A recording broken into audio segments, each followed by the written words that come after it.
বিভাগীয় শহরগুলোতে কারফিউয়ের সময়সীমা আরও শিথিল করায় জনজীবন প্রায় স্বাভাবিক হতে শুরু করেছে। রাস্তাঘাটে বেড়েছে মানুষজন এবং যানবাহনের চলাচল, দোকানপাটেও বেড়েছে বেচাকেনা।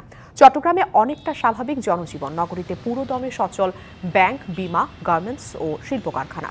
নির্ধারিত সময়ের আগেই কাজে যোগ দিতে পেরেছেন কর্মকর্তা কর্মচারীরা। ব্যাংক এবং আর্থিক প্রতিষ্ঠানগুলোতে দেখা গেছে গ্রাহকদের ভিড়। খুলনায় কারফিউ শিথিলের সময়ে বেড়েছে যানবাহনের চাপ, অফিস আদালত চালু হওয়ায় মানুষের মাঝে দেখা গেছে স্বস্তি। রাজশাহীতেও একই পরিস্থিতি। কারফিউ শিথিল থাকায় মানুষ প্রয়োজনে বাইরে বের হয়ে সব ধরনের কাজ সম্পন্ন করছেন।